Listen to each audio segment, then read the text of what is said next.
Hi, this is Arthur from the Minute Review Show. If you have a minute, I have an opinion.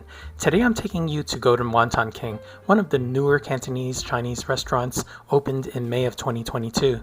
Ever since it opened, you can see bigger and bigger crowds come in week after week, and now it's usually packed every night, 7 days a week. Reservations are highly recommended.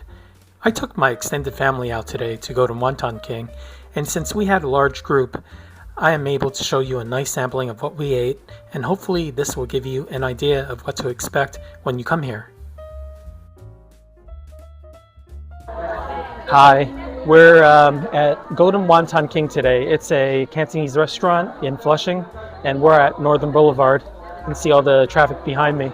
So we're here to have a pretty big meal. I have 7 people with me, so we're going to have a chance to look at 7 to 8 dishes. Ranging from soups to noodles and some fried rice and some other entrees. For our first course, we ordered the Westlake beef soup, a delicious thick soup dished out by our waiter. The portions were big enough for a group of 7. The first dish I'm having is the Westlake beef soup. Basically, it's egg, beef, and some aromatics. I believe it's parsley, so let's give it a try. Okay, it's a thick soup and actually has the right amount of salt in it. You can taste the aromatic stuff in it. It's quite good. The eggs give it a nice creamy texture, and also the beef is finely minced. We then ordered the delightfully sweet Peking pork chop. Okay, the next dish that I'm having is the Peking pork chop.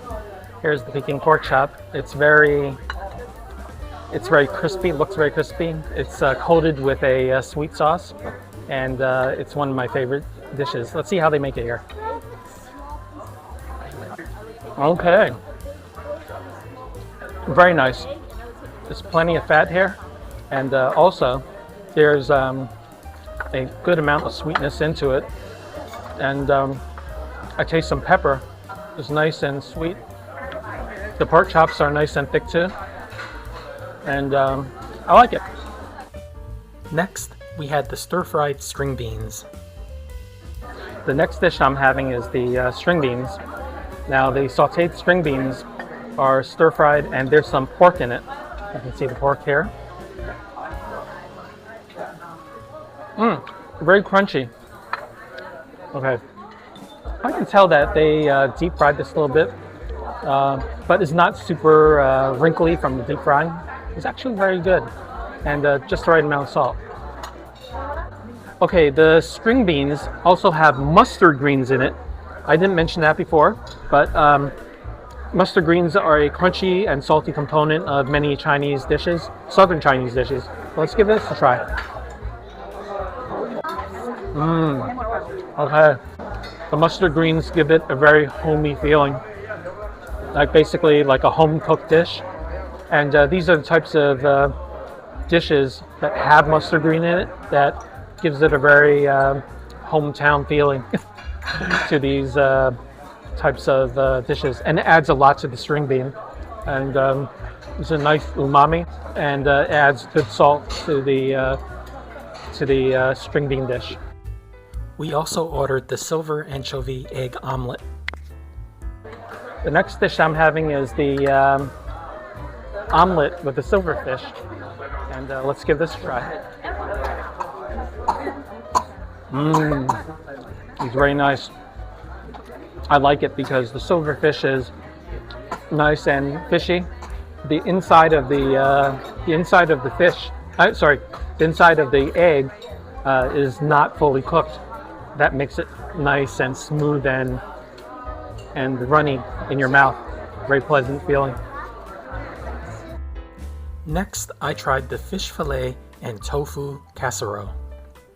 The next dish I'm having is the seafood and tofu casserole. Here's the tofu. Let's give this a try. Okay.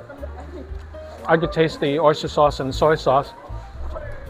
It's a tofu, it's a deep fried tofu with a thicker skin on the outside. And let's try the seafood component.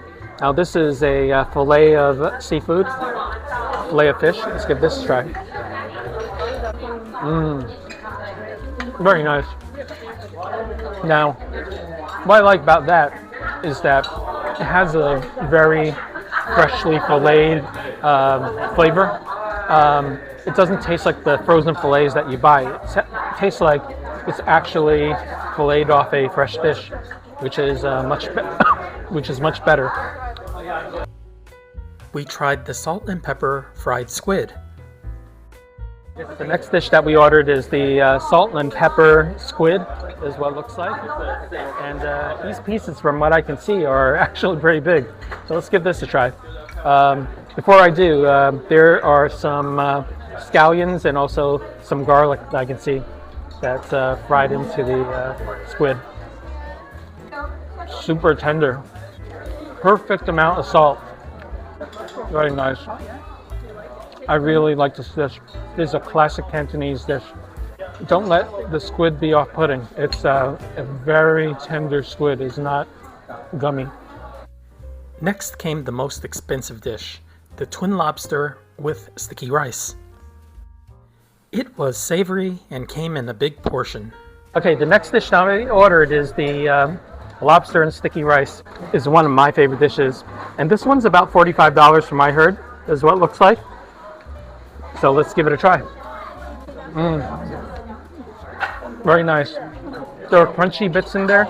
There's also the preserved meats, the preserved Chinese sausage that's in it. And also I see some eggs in it. It's very good combination.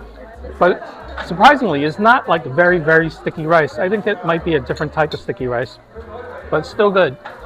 The next component of this dish is the lobster itself. I took a tail here, and it definitely looks deep fried. And let's take a look and see how good this is.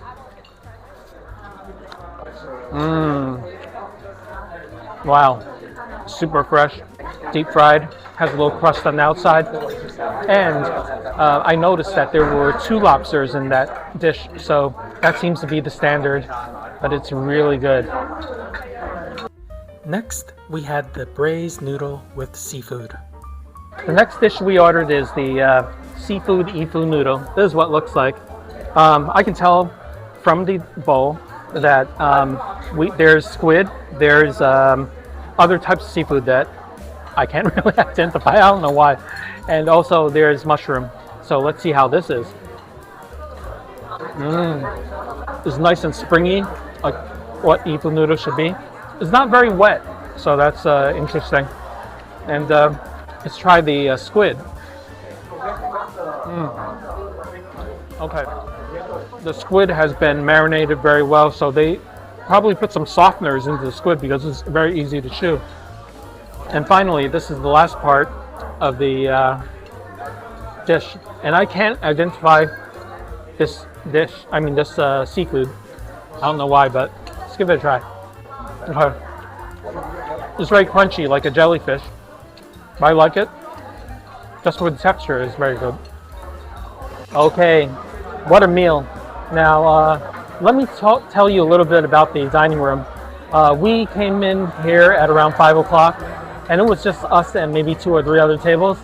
Now it's around 6 o'clock, and this place is packed, and there are people waiting. So, from what I can tell, this is a very popular restaurant. So, if you want to come here during the time when there are off hours, so let's say around 4 o'clock. And also, just remember that if you come here for Chinese New Year's, this place requires reservations. Another observation is that we were here for Chinese New Year, and the food quality was a little less good. I think it was because they were so busy in the kitchen, but it's better to come here when it's not a holiday. As for the meal, everything was good. Everything is standard Cantonese. If you like Cantonese food, you're gonna love every entree that we ordered. I can barely find any fault to any of the dishes that we ordered. The prices range anywhere between $16 to $52, but a lot of them are on the lower end, and that's what makes this place good, because it's not outrageously priced like some of these new Cantonese restaurants. So I really appreciate that they think about keeping the prices low. The most expensive dish that we ordered was the seafood and sticky rice. The one thing that I noticed was that the sticky rice wasn't as sticky as the other places that we go to. So, you know, take it for what it is. The price is comparable. That's pretty much it. I really enjoyed my experience, and yeah, we will definitely come back. This is one on the list. If you live in Flushing, if you live in Queens, even if you live in Manhattan, you can easily come out here and have a good Cantonese meal at a reasonable price. Not Manhattan prices, but at a reasonable price. Okay, now if you like my videos, you can comment on them, and also please subscribe and hit a like on my video. And thanks for watching. I'll have more to come.